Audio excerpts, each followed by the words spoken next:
Bueno, bienvenidos, bienvenidas a esta clase de métodos en neurociencias. Mi nombre es Tomás D'Amelio. Voy a estar junto a Yair Embón haciendo esta clase de electroencefalografía, también conocido como EEG, y actividad electrodérmica, que sus siglas es EDA. Antes de arrancar, quiero pedirles, porque estoy escuchando como que hay de fondo ruido, si pueden silenciar sus micrófonos. Bueno, igual, si alguno en un momento quiere hacer una pregunta, obviamente pueden desmutearse, pero mientras tanto, si tienen muteados, mejor aún. Em, si tienen preguntas, como decía recién, pueden ir haciéndolas sin ningún tipo de dramas, lo vamos charlando. No es la idea que sea totalmente expositivo y que después, cuando termine de hablar, se vayan. Pueden hacerlo, no se los recomendamos. Em, Nos presentamos súper breve. Ambos somos becarios de investigación. En mi caso soy becario UBACIT. UBA Ciencia y Técnica es el organismo que financia mi beca de investigación. Y estoy arrancando ahora también doctorado con CONICET. En el caso de Yair, él es becario doctoral de CONICET, tiene lugar de trabajo donde está ahora, que es Instituto del Cálculo. Ambos somos también docentes de neurofisiología de la Cátedra 2, que es la Facultad de Psicología de la UBA, y venimos haciendo un recorrido de investigación en conjunto hace ya unos cuantos años, de hecho, hace 6 o 7 años, porque arrancamos juntos en 2015, así que nos conocemos como bastante. Y como siempre digo, no menos importante, ambos somos miembros de Neurotransmitiendo, Neurotransmitiendo como organización de comunicación y educación en psicología científica y neurociencias, y bueno, ambos también somos directores de la diplomatura en neurociencias cognitivas y psicología experimental que estamos lanzando en su segunda edición ahora desde Neurotransmitiendo. Si alguno tiene algún tipo de duda o lo que sea sobre eso, también podemos charlarlo después, más adelante. Arrancamos. Entonces, el tópico de esta clase es métodos en neurociencias. Capaz podemos arrancar por charlar un poquito de qué son las neurociencias. Las neurociencias son un conjunto de disciplinas que básicamente estudian el sistema nervioso. Cuando decimos conjunto de disciplinas, como decía Yair, es porque cada una de las disciplinas, cada uno de los campos de estudios que lo componen, tienen distintas cosas para aportar en este estudio de un objeto complejo, como es el sistema nervioso. Y ahí yo decía que trabajaba con matemáticos, con ingenieros. A mí me tocó trabajar también con matemáticos cuando estuve haciendo una maestría en Francia, pero acá en Argentina también nuestro laboratorio forman partes biólogos. Entonces, hay muchas relaciones entre disciplinas para estudiar este objeto de estudio que es el sistema nervioso. Particularmente, nosotros nos vamos a centrar en esta clase en neurociencias cognitivas, que es una parte de las neurociencias, que particularmente lo que hacen es estudiar la relación que existe entre el sistema nervioso y la cognición o el comportamiento, dependiendo cómo queremos llamar a nuestro objeto de estudio que nos interesa, ¿no? Nosotros sobre todo nos vamos a hablar de comportamiento. Em, y en particular, dentro de las neurociencias cognitivas, nosotros hoy vamos a hablar de los métodos, ¿sí? De las técnicas que se emplean en el estudio del comportamiento, ¿sí? Cuando queremos ver su vínculo con el sistema nervioso. Es decir, que vamos a hablar de estas técnicas que están justo en el medio entre la psicología como disciplina, ¿sí? Entendiendo que la psicología tiene como objeto de estudio la conducta, y las neurociencias, ¿sí? Cuyo objeto de estudio es, como decía recién, el sistema nervioso. Em, Hay un montón de métodos. En neurociencias, capaz este que estamos viendo ahora en pantalla, en caso que estén viendo lo que estoy compartiendo, que creo que sí, pero si no ya me hubieran dicho. Se está eh, viendo. Genial, buenísimo, eso me alegra un montonazo. Son imágenes de resonancia magnética funcional. Es posible que en algún momento ustedes hayan visto ya imágenes de este estilo. Em, la resonancia magnética funcional es muy interesante, sobre todo cuando tenemos preguntas sobre qué áreas se relacionan más con un determinado procesamiento. Entonces, por ejemplo, nosotros supongamos que queremos investigar qué áreas, ¿sí?, tienen una injerencia o está relacionada con el procesamiento de miedo, por decir algo, ¿sí? Entonces, lo que podemos hacer es poner una persona en un resonador, que hubiera sido muy interesante si tenía una imagen de un resonador, pero no la tengo. Capaz alguno ha entrado a un resonador en algún momento para hacerse un estudio. Ponemos a la persona al resonador y le presentamos, por ejemplo, em, no sé, imágenes que puedan llegar a ser aversivas para la persona, supongamos algo que los asuste, una película de miedo. Eh, Y después lo que podemos ver es qué áreas se encuentran más activadas ante este tipo de procesamiento comparado, por ejemplo, con poner a la persona a ver imágenes, no sé, de casas o algo que no le provoque nada en particular. Entonces, lo que estamos viendo en esta imagen acá es en realidad una resta, ¿sí? La diferencia entre mostrarle a una persona el estímulo que nosotros queremos que vea, por ejemplo, algo que le dé miedo, comparado con algo que sea neutro. ¿Y por qué es importante esta resta? Porque en realidad el cerebro está activo todo el tiempo, ¿sí? Las distintas partes se activan todo el tiempo. El tema que lo queremos ver nosotros es la actividad relativa a lo que nosotros queremos estudiar. Por ejemplo, ¿sí? El procesamiento de miedo en este caso. Lo que estamos viendo acá es una imagen de un estudio que se hizo hace un par de años, se publicó en PLOS ONE, en donde ponían a personas a ver caras con emociones negativas, y lo que se preguntaba a los investigadores es si con el paso del tiempo, cuando a las personas le presentamos repetidas veces caras con emociones negativas, la persona se habitúa.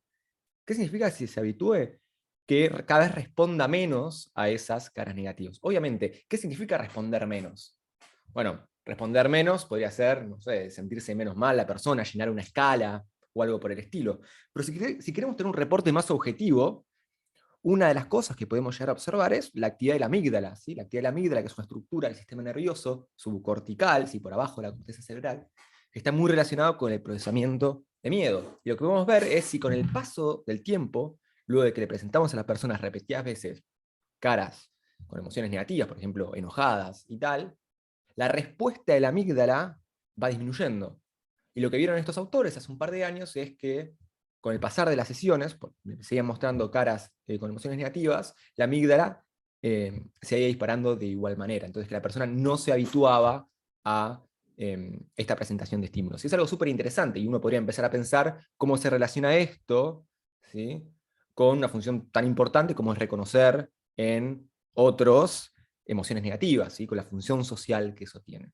Esto solo para traer un mini ejemplito y para introducir el tema de cuáles son las técnicas o métodos en neurociencias y cómo nos ayudan a responder una pregunta en particular. Algo que quiero, para mí si es uno de los objetivos importantes del día de hoy, es que entiendan que no hay un método mejor que otro, ¿sí? Sino que depende de la pregunta que uno tiene. Entonces, la resonancia magnética funcional es un método súper interesante cuando nuestra pregunta radica en el dónde se da un determinado procesamiento, ¿sí? Por ejemplo, en este caso, cuando queríamos estudiar la amígdala. Sin embargo, esta técnica no es tan buena si nosotros nos preguntamos en qué momento pasa cierto procesamiento. ¿Y por qué es esto? Porque esta técnica nos da una imagen, un dato, cada más o menos 4 o 5 segundos, dependiendo el tipo de resonador. Entonces, obviamente que con ese delay en la respuesta no vamos a poder tener mucha resolución para responder preguntas temporales, y capaz que otras técnicas que vamos a hablar dentro de un rato puedan llegar a ser más útiles, ¿sí? Entonces esto, para reforzar un poco la idea, es que no hay mejores o peores métodos, sino que va a depender un poquito de la técnica que estemos empleando, ¿sí? Cuando hablamos de neurociencias, yo dije que estamos hablando de estudio del sistema nervioso, y recién estamos viendo, bueno, esta imagen que estamos mostrando acá, la actividad a nivel cerebral, y como saben, o como no saben y se lo voy a explicar ahora, el sistema nervioso se divide en sistema nervioso central y periférico, que son las divisiones principales del sistema nervioso, ¿sí? El sistema nervioso central, que tenemos el encéfalo, ¿sí? Y la médula espinal, mientras que en el lado del sistema nervioso periférico tenemos todo el conjunto de células que se encuentran por fuera del sistema nervioso central, ¿sí? En el caso de la resonancia magnética funcional estamos viendo específicamente actividad del sistema nervioso central, y hay otras técnicas que ahora vamos a charlar un rato que van por ese lado. Pero también hay otras técnicas que nos ayudan a ver qué pasa a nivel del sistema nervioso periférico. Por ejemplo, actividad del sistema nervioso periférico podemos verla cuando una persona se encuentra exaltada, ¿sí? Y suda más, ¿sí? Y tiene cambios en la frecuencia cardíaca. Todo eso es actividad del sistema nervioso, pero que se encuentra por fuera de lo que es cerebro o médula espinal, ¿sí? Entonces va a haber distintos tipos de técnicas dependiendo de qué querramos evaluar.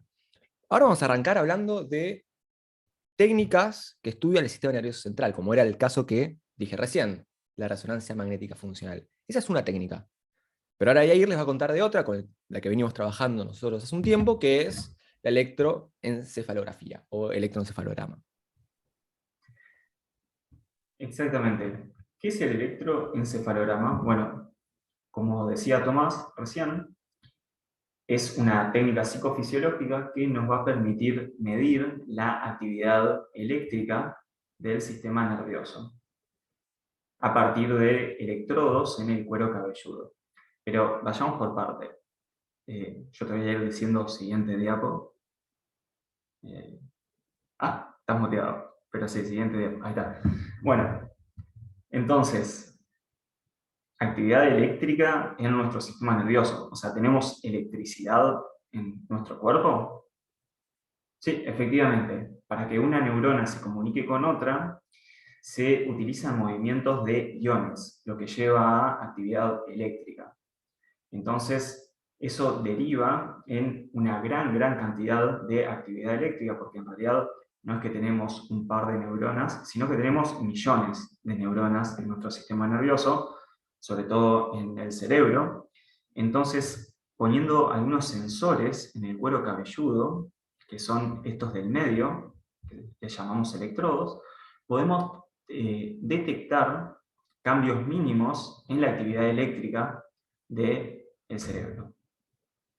Estos electrodos lo que van a hacer es captar esta información y llevarla a través de un cablecito a un amplificador. Ese amplificador lo que va a hacer es, bueno, amplificar. El amplificador va a amplificar la señal para que se haga más grande y lo último que se hace, el último paso, es el registro en el tiempo. O sea, se va a registrar el voltaje de esta actividad eléctrica de cada actividad que vaya registrando cada electrodo en el tiempo. Algunos electrodos se colocan así de manera manual en el cuero cabelludo y otros se colocan como en una gorra, como está en el ejemplo de la derecha, como si fuera una gorra de traje de baño, de natación. Bueno, es muy similar. Se coloca así y eso ya te ahorra un montón de tiempo porque se imaginan estar colocando 120 electrodos en la persona, lleva un montón de tiempo, entonces colocar una gorra es mucho más rápido y sabes que estás colocando los electrodos en una posición adecuada. Es una técnica no invasiva. ¿Qué quiere decir no invasiva?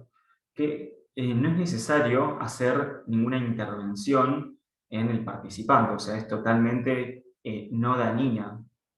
A lo sumo, lo peor que te puede pasar es que te deje un poco despeinado o que te deje un poco, no sé, con el pelo medio raro porque se usa un gel entre los electrodos y tu cuero cabelludo para que haya una mejor conducción de la corriente eléctrica. Pero no es que hay que abrir un cráneo o algo por el estilo, sino que solamente desde afuera ya se puede captar el comportamiento del sistema nervioso. ¿Alguien quiere agregar algo? Escucho el micrófono ahí. ¿Quieres preguntar algo? Bueno, entonces, como decía, esto se registra a lo largo del tiempo. O sea, cada electrodo se va a registrar a lo largo del tiempo. Y terminamos obteniendo algo como lo que viene en la próxima diapositiva, que es esto de acá. Fíjense que en la parte de la izquierda, en el eje Y, tenemos cada nombre de electrodo, porque los electrodos, por más electrodos que hayan, cada uno de ellos tiene un nombre. El nombre te dice más o menos dónde está ubicado. La F viene de frontal, la P de parietal, T de temporal y así. Además, los números que tienen también ya te van diciendo por dónde andan ubicados, si están en el lado izquierdo o en el lado derecho del cerebro. Y esto se registra a lo largo del tiempo, que es lo que tenemos en el eje X.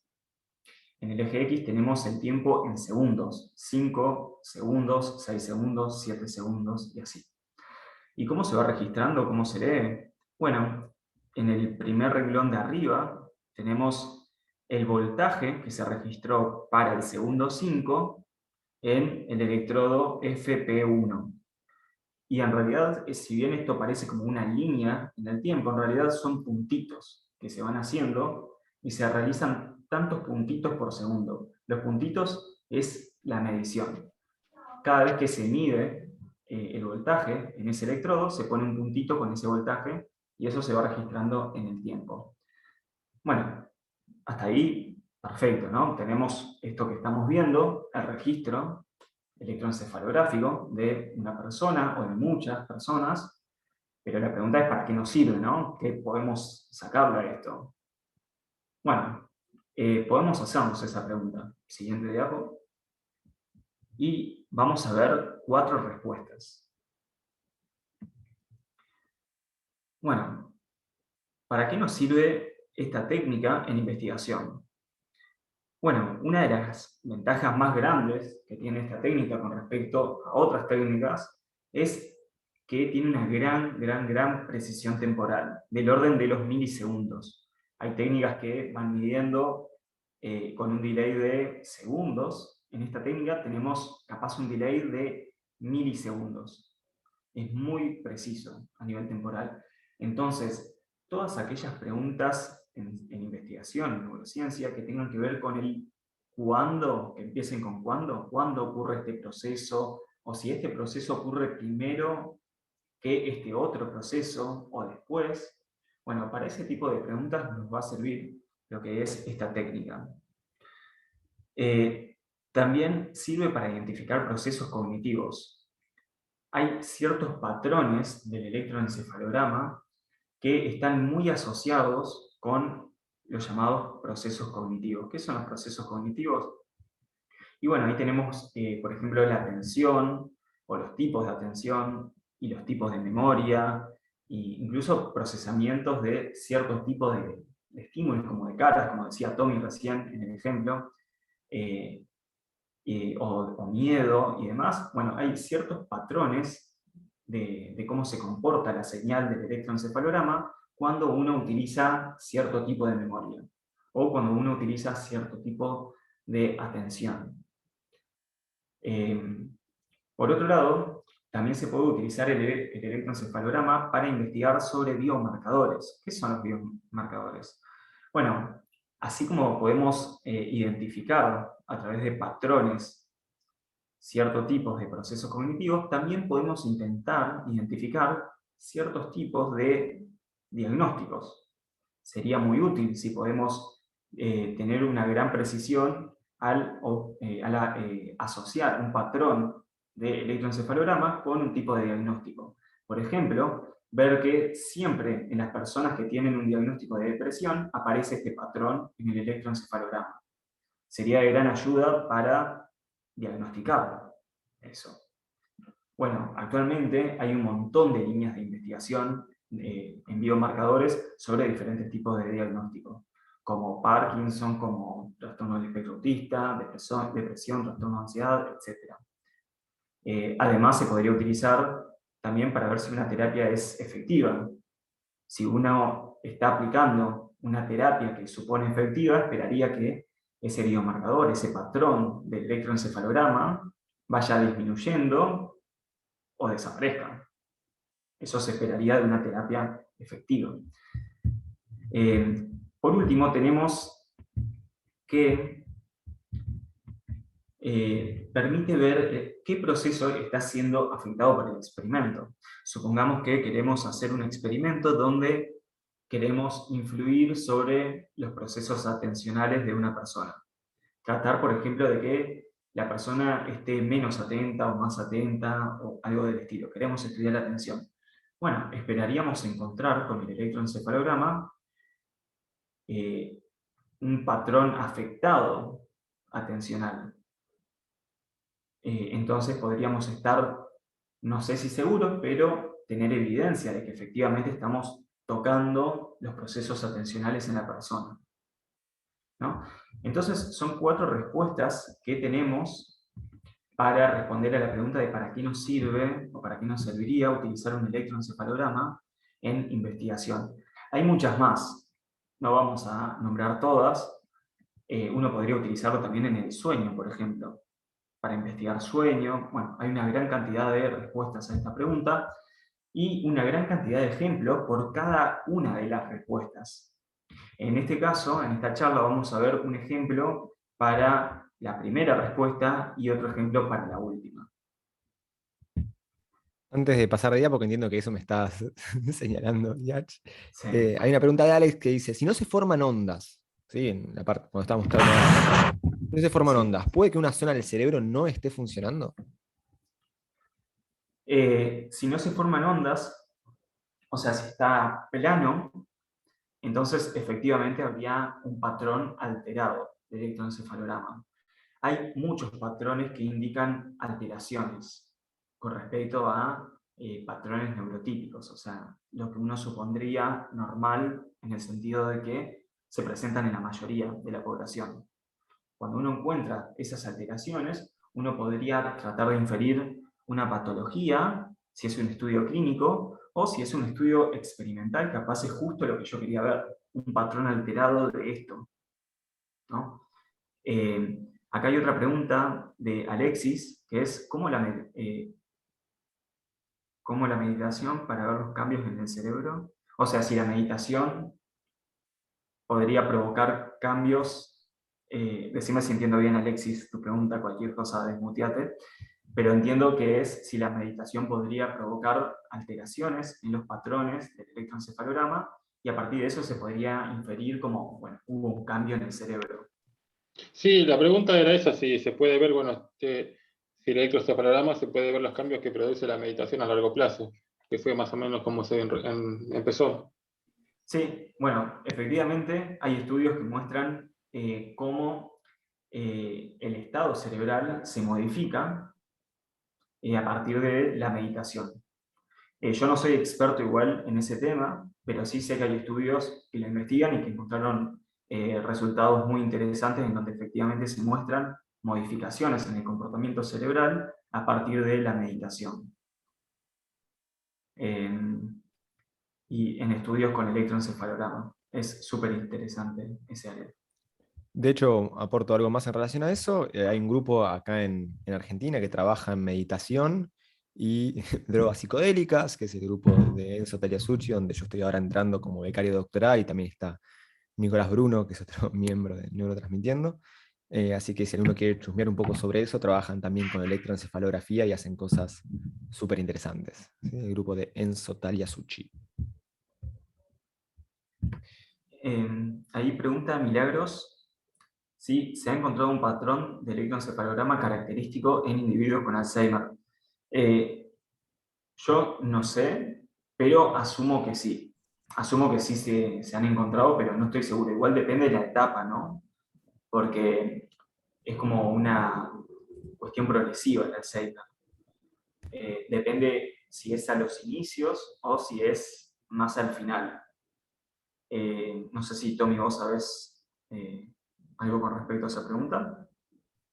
No, creo, o sea, entiendo que está más avanzado en cuanto a estudios de resonancia más que de EEG, como que Mm, con otra técnica, em, pero tampoco sé tanto al respecto, o sea, claro. no están al tanto. Igualmente, es muy acertada la pregunta porque es justo es para lo que se utiliza, lo que se podría llegar a utilizar el electroencefalograma, ¿no? Para buscar, imagínense, por ejemplo, en el ejemplo de Alzheimer, si yo antes de que se le diagnostique, capaz 5 años antes de que se le vaya a diagnosticar, yo ya sé que tiene altas probabilidades de tener Alzheimer.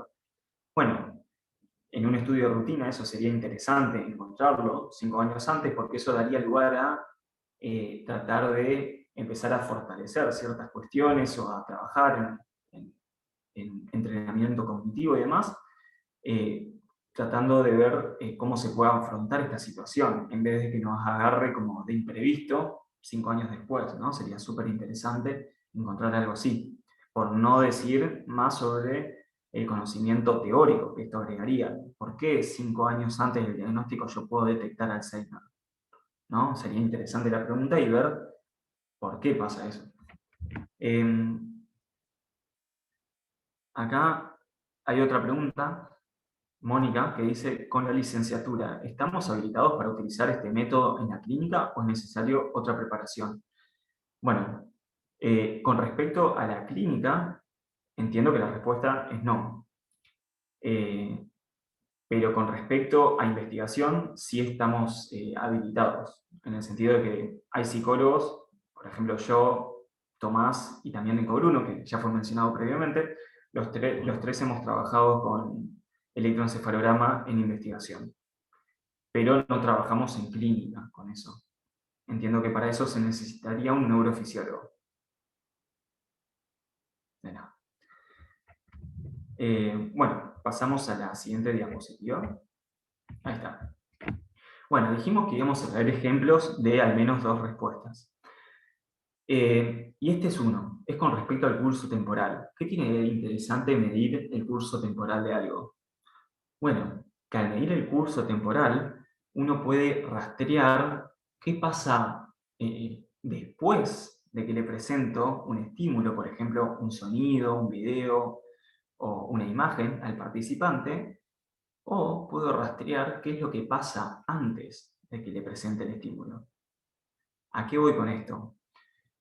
Bueno, nosotros tenemos la impresión en la vida, en el día a día, de que en realidad percibimos todo de manera continua, ¿no? O sea, ustedes están acá escuchándome y me perciben de manera continua.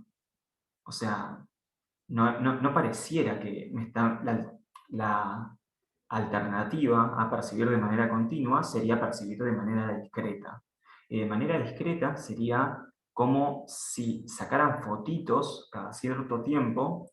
¿Vieron cómo se crean los dibujitos animados que se van haciendo dibujos en un librito y después, bueno, cómo se creaban antes? Ahora se deben usar otras técnicas, pero se hacían dibujos en un librito y cada página hacías como un dibujo sutilmente diferente, entonces cuando lo pasabas muy rápido parecía que el dibujo estaba animado, se movía. Bueno, acá sale la pregunta, ¿nosotros percibimos de manera continua la realidad y nuestro cerebro percibe de manera continua, o en realidad lo que estamos haciendo es sacar como varias fotitos muy rápido y en realidad percibimos de manera discreta?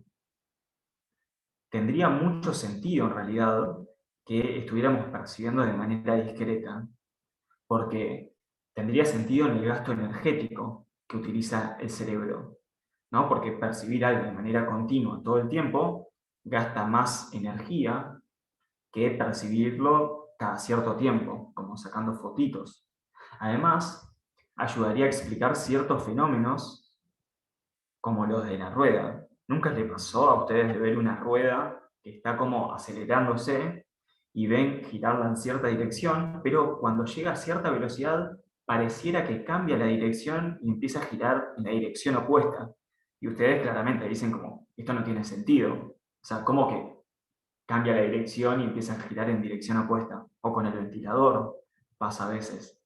Bueno, esto, si percibimos el mundo de manera discreta, tiene un montón de sentido, porque ven que la llanta tiene como ciertos huequitos negros, que esos sirven como marcas que nos ayudan a inferir la posición de la rueda. Entonces, cuando va girando, sabemos en qué orientación se está moviendo, a partir de esas marcas negras, esos espacios negros, que son los no plateados. Creo que me entienden. Bueno, ¿cómo explicamos esta ilusión óptica a partir de que percibimos el mundo de manera discreta? Bueno, imagínense, ahora van a tener que ver mi cámara, porque no tengo el láser del Zoom, pero van a tener que ver mi cámara. Imagínense que la rueda gira y imagínense, perdón, que la parte hueca de la llanta gira, ¿no? Y nosotros sacamos una foto justo cuando está acá. Y después la próxima foto que sacamos es después de que esa marca negra dio casi una vuelta entera. O sea, llega hasta acá. Y después la tercera foto que sacamos con el cerebro es cuando casi da una vuelta entera, es decir, cuando está por acá. Y así continuamente. Entonces, si agarramos solamente esas fotos, pareciera que ahora la rueda empieza a girar en el sentido contrario. ¿Se entiende? Bueno, espero que se haya entendido. Pero tendría todo el sentido que percibamos entonces el mundo de manera discreta. Y efectivamente es lo que encontró un estudio utilizando electroencefalograma. Siguiente diapo.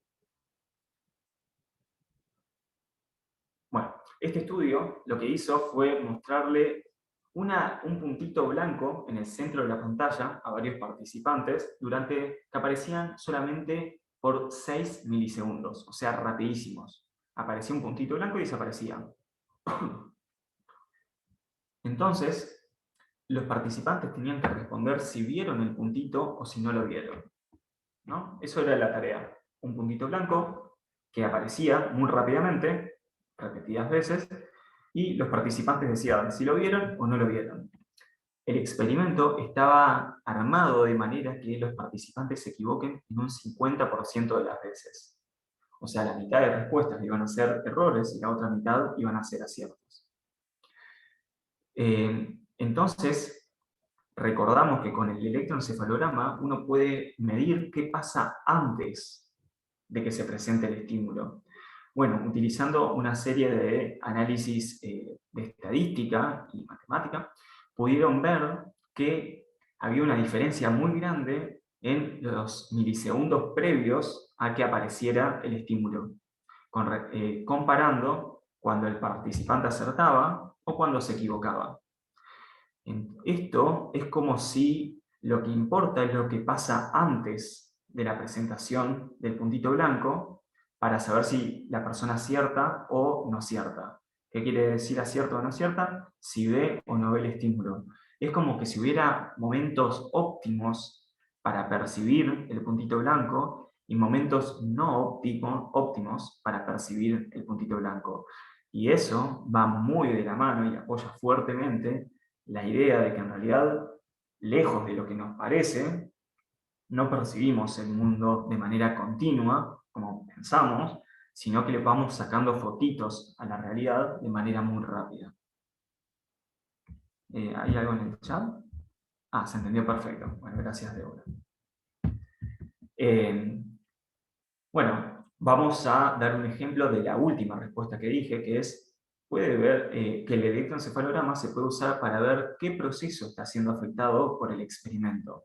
Bueno, hay un ejemplo que es como súper conocido en psicología, que se llama efecto Stroop, que además es muy viejo, es de 1935 el efecto, en donde se muestra que los participantes son más lentos para decir el color de la serie de letras en el estímulo A, esto es en la parte de arriba, que el color de la tinta en las palabras del estímulo B.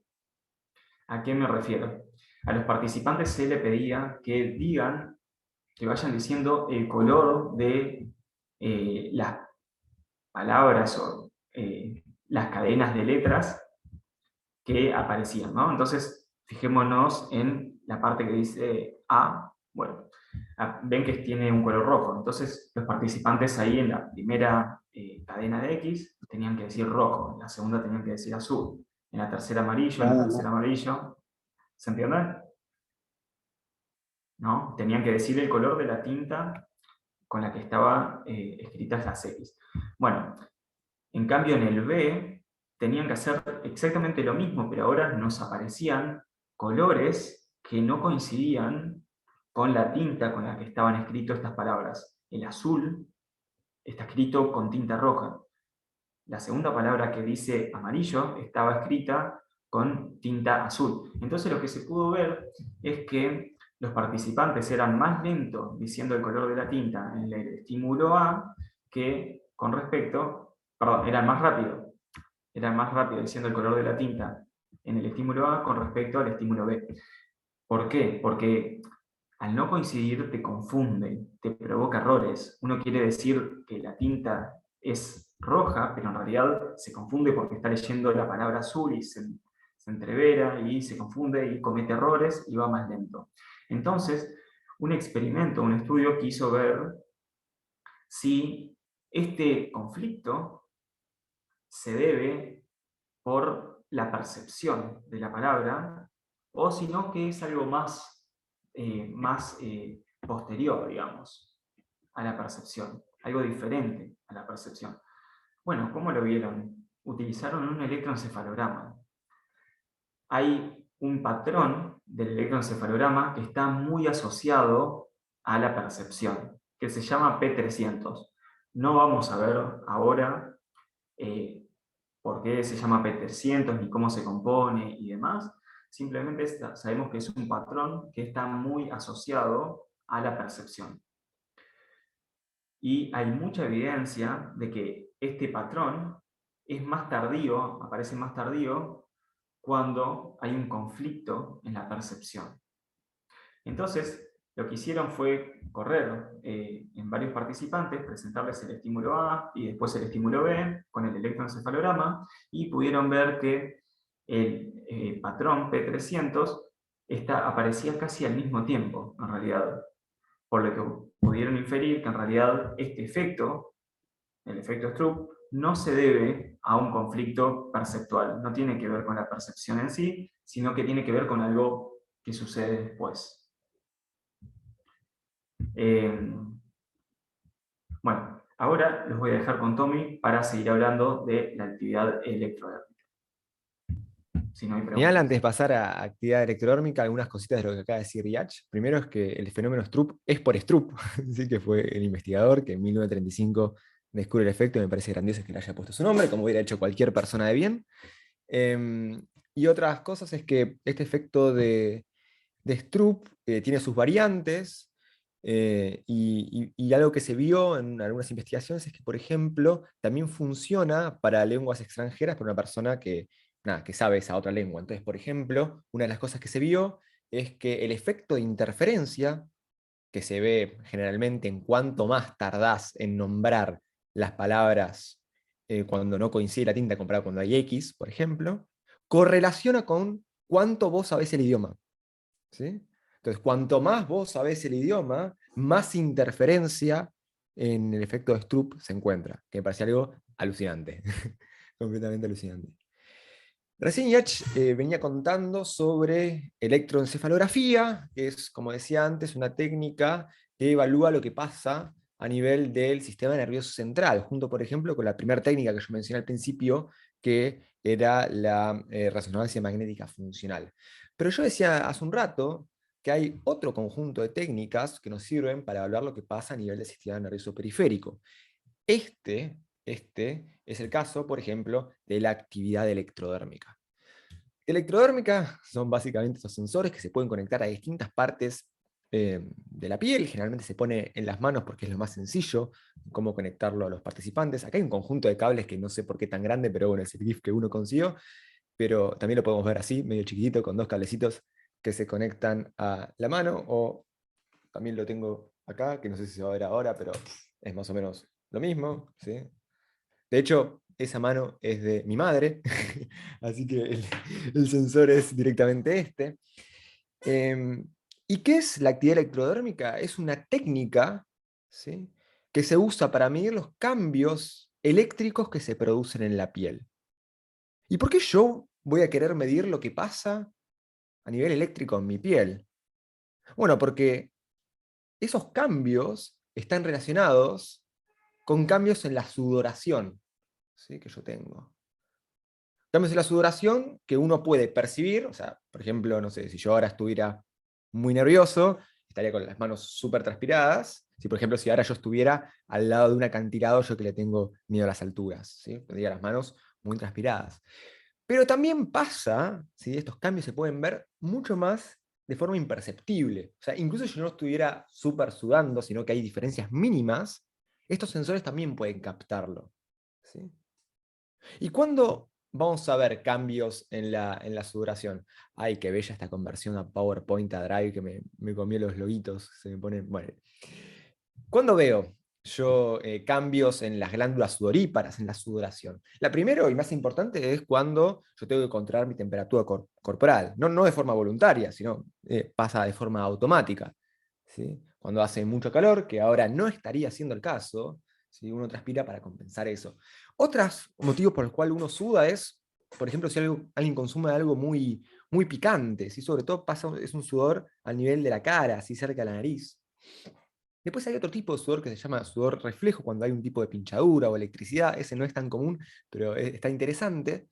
Pero el sudor que nos interesa a nosotros y por qué lo usamos la actividad electrodérmica como un método psicofisiológico, esto que une la parte psi de la conducta con el sistema nervioso, es el sudor emocional o emotional sweating, como dice acá, que tiene que ver con este incremento en la actividad de las glándulas sudoríparas cuando hay un estado de estrés, ¿sí?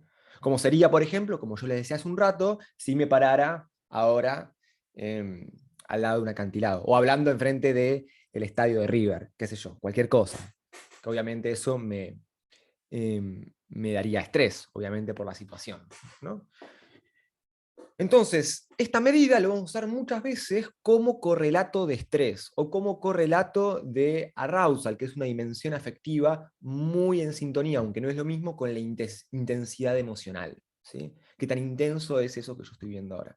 Muy relacionado, no es lo mismo. Si a uno le interesa esa diferencia, pues dentro de un rato lo podemos charlar. ¿De dónde viene esta señal?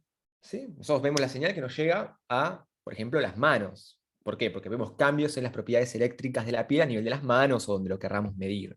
Pero obviamente que esta señal viene de nuestro cerebro. ¿Sí? A nivel del sistema nervioso central viene información fuente que después nos va a llegar al sistema nervioso periférico. ¿Sí? O sea, algo de nuestro cerebro está mandando esa señal para que nosotros, por ejemplo, subamos más. ¿Sí? Esta señal puede ser o bien cortical, ¿sí?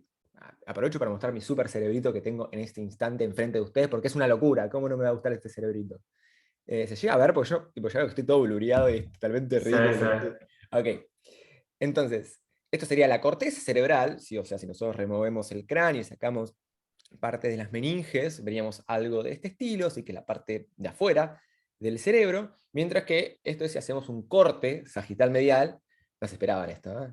Un corte sagital medial y vemos la parte de adentro, ¿sí? O sea, estamos viendo lo que pasa abajo o por adentro de la corteza. Entonces, lo mostré al pedo, digamos, solo para mostrarle, pero la idea básicamente era decirles que la señal puede venir de la corteza o de forma subcortical, o sea, abajo de la corteza cerebral. Y ahí no queda tan claro. Si es una duda que está pendiente, entender bien de dónde viene la señal.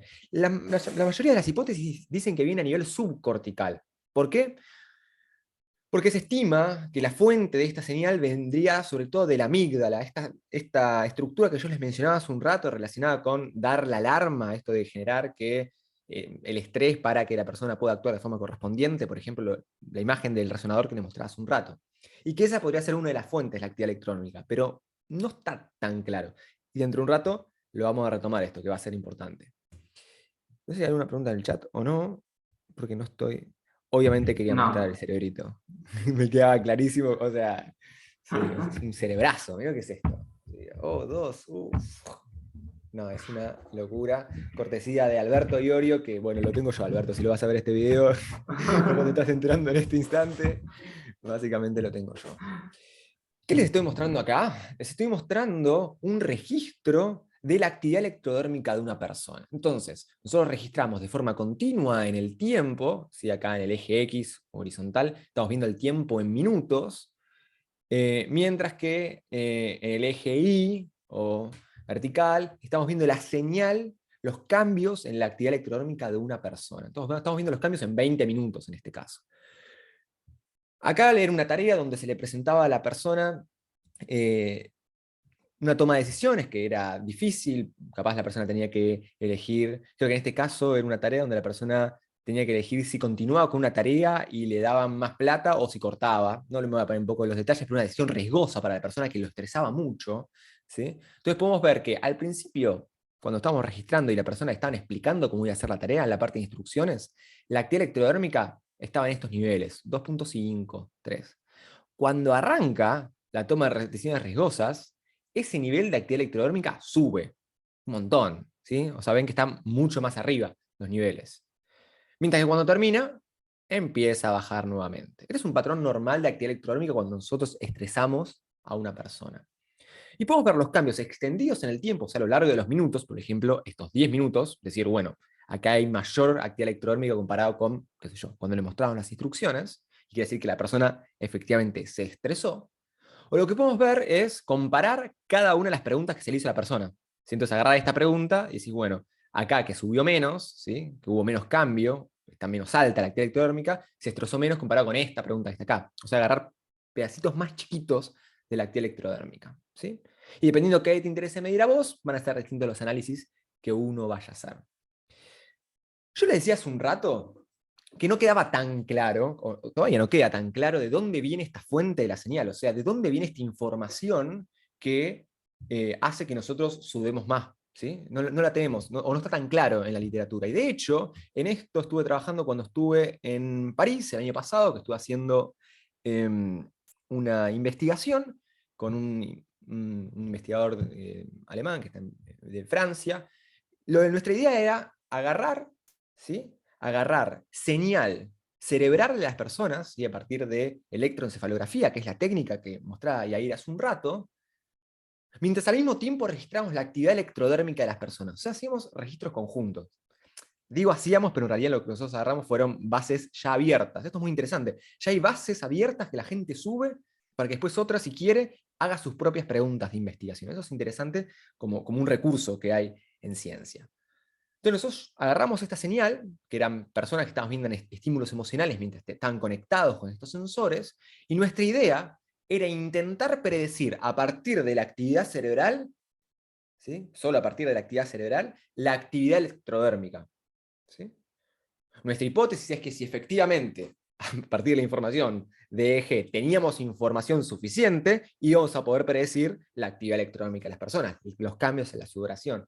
Efectivamente, esto lo pudimos hacer bastante bien. En rojo, lo que estamos viendo acá es los cambios en la actividad electrodérmica en el tiempo. En rojo es la línea de la actividad electrodérmica real, mientras en azul es nuestra predicción para un sujeto en particular, y más o menos abajo lo que pueden ver es que acompaña bastante bien una línea a la otra. O sea, nuestra señal predicha se parece bastante a la señal real de actividad electrodérmica.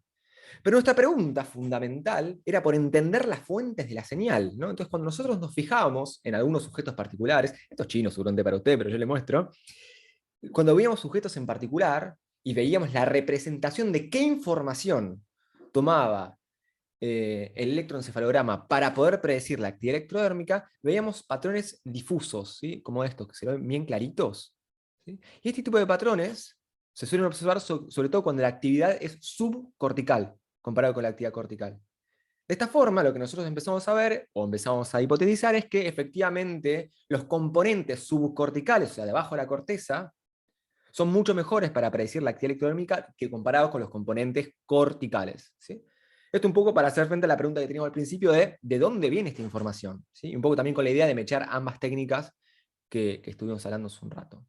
Obviamente este tipo de análisis tiene bastante complejidad porque implica modelos predictivos, machine learning y toda la bola. Capaz está bueno que veamos un ejemplo más sencillo que tal vez alguno de ustedes conoce, ¿sí? Que son los marcadores somáticos de Damasio. ¿Alguno lo conoce? ¿Damasio? Imagino que sí, si alguno usó psicología general, me parece que lo pueden haber visto. Antes había una pregunta de Alex que me parece fantástica, que dice, profe, ¿tiene relación con el detector de mentiras? La respuesta es sí. ¿Sí? De hecho, la actividad electrodérmica se lo utilizaba dentro de las técnicas que componen el polígrafo. Polígrafo se lo denomina así porque es un conjunto un conjunto de medidas que se lo utilizaba con el fin este de poder detectar cuando una persona estaba mintiendo comparado cuando no. El problema es que el polígrafo, por más que estuvo en boga mucho tiempo, y de hecho, bueno, se sigue mencionando, no funciona muy bien. ¿Sí? No funciona muy bien. ¿Por qué no funciona muy bien? Porque el racional de esta técnica del polígrafo era que cuando una persona mentía, ¿sí? Cuando una persona mentía, iba a estar más estresada. ¿Sí? Y por lo tanto, a partir de este estrés, podemos detectar la mentira de la persona, comparado con otros momentos, cuando la persona no mentía. Como se imaginarán ustedes, ¿sí? Pueden pasar varias cosas. Número uno, puede ser que la persona se estrese por otra cosa. Por ejemplo, que se estrese en caso de que lo estén evaluando. ¿Sí? O que se estrese porque, qué sé yo, están haciendo preguntas incómodas. O que de repente haga calor en la habitación y empiece a sudar más y eso cambie la actividad electrodérmica. Entonces, no era garantía que la persona se estrese y que efectivamente estuviera mintiendo. Entonces el polígrafo obviamente no funciona muy bien. De hecho, a nivel legal se había querido en un momento implementar en unos países, después fue como, bueno, no, esto no funciona. Pero sí que es verdad que la actividad electrónica como medida era uno de los componentes del así denominado detector de mentiras o polígrafo. ¿Sí? Un experimento interesante en el cual se utilizó actividad electrodérmica se hizo en los años 90 en el laboratorio de Damasio y Bechara, que son unos autores, unos neurocientíficos bastante conocidos. Damasio, sobre todo en temas de emociones, es muy popular. El experimento era el siguiente. Se le presentaba a las personas 4 mazos de cartas. ¿Sí? 4 mazos de cartas. Y se les decía que eligieran del mazo que ellos quisieran cualquier carta. De esa carta, la persona iba a tener o bien una ganancia o bien una pérdida económica. ¿Sí? O sea, como dice acá, que está en inglés, elige una carta y cuando elige la persona, o bien podía, no sé, ganar 100 pesos o 100 dólares, un golazo, 100 dólares sería en este caso, o perdiste 300 dólares. Me imagino que acá era con plata imaginaria, pero capaz había un tipo de compensación económica para los participantes. Y el experimento consistía en eso, la persona nada más tenía que ir agarrando cartitas, iba agarrando cartas del mazo, de eso se trataba. Lo que pasaba es que los mazos de cartas no eran igual de buenos, por decirlo de alguna forma, no pagaban todos igual. Entonces la idea era ver si el participante se daba cuenta, ¿sí? Se daba cuenta con el pasar de las manos, qué mazos de cartas eran mejores, o sea, cuáles maximizaban su ganancia comparado con los otros. Habían 2 mazos buenos y 2 mazos más chotitos, digamos. ¿Sí? ¿Qué tenían como particularidad los mazos? Es que los mazos malos, ¿sí? O sea, los mazos que al final de cuentas terminás perdiendo plata, cada tanto te dan ganancias que eran muy buenas, como que de repente te dan, ganaste 1000 dólares, pero después, si comparás con el resto de las cartas, después perdías 100, perdías 200, 300, y terminás dando negativo. Compará con los mazos buenos, ¿sí? Que por más de que nunca te dieran 1000 dólares, te iban dando de a 50, ¿sí? o 100, y perdías muy poquito, entonces terminabas ganando. El experimento a ver si la persona se daba cuenta. Y efectivamente la mayoría de las personas, salvo ciertas patologías, cuando investigaban estos investigadores, se daba cuenta en el momento. ¿Sí? Se daban cuenta más o menos a las 50 cartas, o sea, cuando sacaban más o menos 50 cartas de los 4 mazos, cuál era o cuáles eran los mazos buenos. ¿Sí? Lo interesante de todo esto es que estos experimentos los hacían conectados a unos sensores de actividad electrodérmica. ¿Sí? Y lo que veían es que cuando la persona estaba a punto de elegir un mazo malo, es decir, antes de que lo elijan, ya a partir de la mano número 10, había un aumento de la actividad electrodérmica, como que estuviera anticipando fisiológicamente que iba a agarrar de un mazo que no era bueno. ¿Sí? Entonces la persona, conscientemente en la mano 50, reporta darse cuenta cuáles son el mazo bueno y cuál es el mazo malo. Pero el más o menos a la mano 10, ¿sí? Hay una respuesta fisiológica distinta. Esta respuesta fisiológica distinta es la que los autores denominan un marcador somático, un algo fisiológico que te está avisando, cuidado con esto. ¿Sí? Cuidado con esto puede llegar a ser peligroso, dañino, obviamente que la función biológica que ellos le atribuyen es que te preparan para la acción, te dota de energía, por ejemplo, si pensamos en el sistema nervioso autónomo. ¿Sí? Este es un ejemplo nomás para mostrarles qué potencialidades tiene esta técnica en particular, esta técnica que es la actividad electrodérmica. También para que entiendan en qué uso se puede utilizar en psicología. Obviamente que yo lo que les comenté antes también tiene que ver con psicología, porque tiene que ver con psicología la parte más fisiológica. Es importante que tengan en claro un ejemplo clásico de ciencias cognitivas, psicología, en el cual se ha utilizado la técnica de actividad electrodérmica. ¿Sí? Estas 2 técnicas eran básicamente las que nosotros queríamos que ustedes sepan, que se interioricen, y este es el momento de que si ustedes tuvieran preguntas, las hagan, porque tenemos un rato para nos podemos llegar a quedar nosotros. Hay una pregunta si es parecido al test de Wisconsin, el de Damasio, el marcador somático. Sí, sí, pero no, o sea, no, es otro test bastante distinto, porque en el caso de Wisconsin no era con toma de decisiones riesgosas, ¿no? O sea, no va por ahí. Como que, o sea, lo que tiene que ver es que va con cartas, ¿sí? Entonces, y creo que había 4 también. Entonces, Había como que 4, medio que tiene esas cosas en común, pero después lo que evalúan como que va por otro lado. ¿sí? Claro, el de Wisconsin evaluaría más como flexibilidad Flexibilidad, te cognitiva. cambian, te cambian las reglas y así vos te puedes adaptar. Que dicho sea de paso, yo no me lo tomaron. Sería malísimo. Nunca, nunca hubiera No, flexibilizado esa conducta. Jamás hubiera dicho me cambiaron las reglas. Eso no estaba en o sea, no hubiera estado nunca en mi repertorio conductual. No, o sea, yo yo creo que te hubiera hecho habría la ido bien regla a de vos la regla también. de la regla, pero no, no, no. Te habría Por ido suerte no me lo bien. tomaron hasta que lo vi en neuropsicología, en evaluación neuropsicológica, pero no, no, hubiera sido papelonero si me lo tomaban a mí. Mientras no te vaya mal en el Iowa, está bien. ¿Cómo? ¿Cómo, cómo, Mientras cómo? no, mientras no te Claro, que vaya te bien. vaya mal en el Iowa Sí, te sí, sí. tiene como consecuencias un poco más graves, Sí, ¿sí? sí, sí, sí. Como más complicado, como deberías darte cuenta en algún punto que cuál es el mazo bueno. No sé de los 50, a los 55, a los 60, porque eso significa que si no, no te das cuenta de la toma de decisiones riesgosas y eso tiene algunos problemas, ¿no? A nivel conductual. Y está asociado a trastornos neurológicos. Ujú. Eh, Te hacen claro, otra pregunta. sí. Profe, de alguna manera, ¿el estudio electrodérmico mide el nivel de estrés de una persona o el alcance futuro? No entiendo la parte del alcance futuro. eh, Quizás pe- el riesgo potencial, como el estrés potencial, quizás. Claro, o sea, como estrés puede ser de un evento actual o algo futuro, y la respuesta es sí. O sea, está muy relacionado al estrés o a el arousal. ¿Sí? De hecho, se lo usa bastante como correlato, junto con otra medida muy buena, también del estrés o de arousal, que es la dilatación o contracción pupilar. ¿Sí? O sea, hay otras medidas técnicas psicofisiológicas, como es el eye tracker o dispositivo de seguimiento ocular, que toma distintas medidas de lo que pasa a nivel de nuestros ojos. Una de ellas es la contracción pupilar, que relaciona puntualmente con estrés o con el arousal que está viendo una persona. ¿Sí? Estas dos técnicas están muy relacionadas a eso. Hola. Sí. Profe, mi pregunta iba, bueno, como estamos viviendo una época de estrés en general, digamos, Ujú. de los últimos años, tal vez pueda servir para, me- eh, para no exacerbar el estrés y que, por ejemplo, produzca enfermedades asociadas, ¿no? Como hipertensión arterial o, no sé, neurosis o Tu pregunta va por el enfermedades. lado de si capaz controlando esto uno podría saber y Sí, entonces accionar de forma correspondiente predecir, o predecir más claro, que nada. Claro.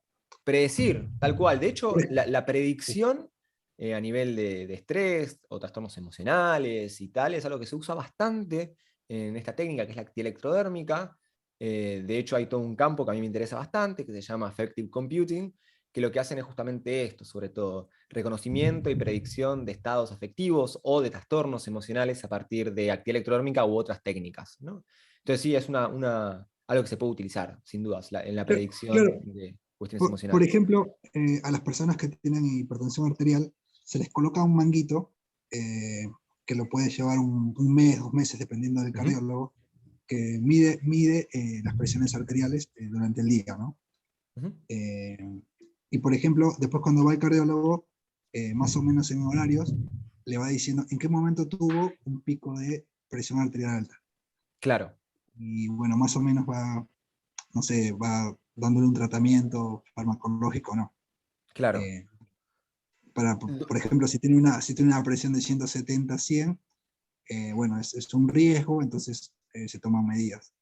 En el Claro, caso del claro. estrés se podría hacer lo mismo, como tener un dispositivo electrodérmico Sí, constante, digamos, si una persona sufre de mucho estrés, por ejemplo. sí. Se me ocurre, hay varias cosas para decir en relación a eso. Lo primero es que primero eso se utiliza. O sea, hay sensores que te miden de forma continua la actividad electrodérmica. Nacionales yo no conozco, de afuera hay uno que se llama Empática, que hace exactamente eso. em, y que registra de forma continua. Lo que pasa es que uno tiene aumentos o cambios en la actividad electrodérmica por muchos motivos. El estrés es uno, eso desde ya, es uno. Pero también, por ejemplo, si vos estás ejercitando, es otro motivo. ¿Sí? O si estás, por ejemplo, en un lugar donde hace mucho calor, ¿sí? U otras variables ambientales. Entonces, lo que pasa es que no está solo relacionado con eso. Entonces, no sabría si es exactamente por, por cambios en el estrés o por estas variables ambientales o conductuales que yo estaba mencionando recién. Pero sí que tienen esa potencialidad y de hecho, otra técnica que son los cambios a la frecuencia cardíaca o heart rate variability es una medida de cambios en frecuencia cardíaca, que se utiliza como correlato de estrés en estos relojes que se llaman Fitbit. No sé si alguno Justo los te lo conoces. mencionaron en un comentario. Ah, ahí va. En los Fitbit tienen eso y lo usa como medida de estrés. De hecho, puedes ver como tu curvita de estrés, es súper lindo eso de ver. Y desde ya que eso tiene sus potencialidades a nivel clínico. ¿Sí? Es como algo a considerar. Solo que hoy por hoy no me consta que se utilice en algún lado. Pero podría llegar a hacerlo. Me consta a nivel clínico, por ejemplo, algo que sí están haciendo con actividad electrodérmica en predicción de epilepsia, por ejemplo. Esta empresa que se llama Empática, dirigida por una investigadora que se llama Rosalind Picard, tiene unos sensores que se lo conectan en ambos manos de los participantes y dependiendo cambios imperceptibles, ¿sí? Que se producen en la sudoración y en la lateralidad de esa sudoración, predicen con segundos o minutos ataques de epilepsia. Con lo importante, o crisis de epilepsia, ¿no? Con lo importante que es eso, por ejemplo, si la persona, no sé, se está yendo a duchar o algo por el estilo, porque eso directamente está conectado, por ejemplo, para que le mande un mensaje a una persona que es un cuidador o padre y tal. Entonces, a nivel clínico sé que se usa para eso, no me consta a nivel de trastornos emocionales, pero la potencialidad existe y eso sin dudas. Sí, eso está. Estaba Mónica que decía sobre el biofeedback con heart rate variability, tiene una referencia de su validez para calmar la actividad amigdalina. No me consta a nivel particular de actividad amigdalina y tal, pero sí que hay mucho estudio en relación a eso. ¿Sí? De biofeedback, ¿por qué? Porque uno cuando ve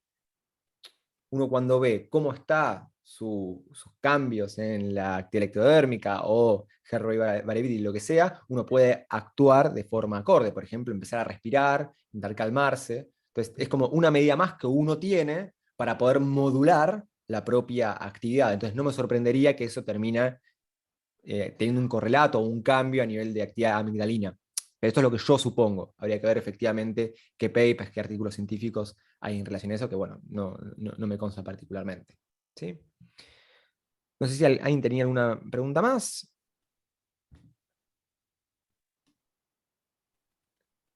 De todas formas, obviamente que tienen nuestros mails y tal, lo pusimos en la primera pantalla y esto queda grabado por si uno quiere chusmear unas cosas más.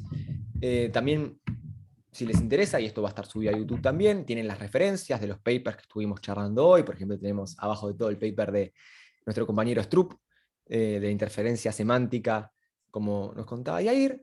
Y si alguno se quedó manija y le interesa de forma particular los métodos en neurociencias y neurociencias en particular, sepan que estamos desde Neurotransmitiendo lanzando la diplomatura, Neurociencias Cognitivas y Psicología Experimental, que empieza en un par de semanas, tiene modalidad online, vamos a detenernos específicamente en cada uno de los métodos que mencionamos y mucho más, además de muchas otras cosas.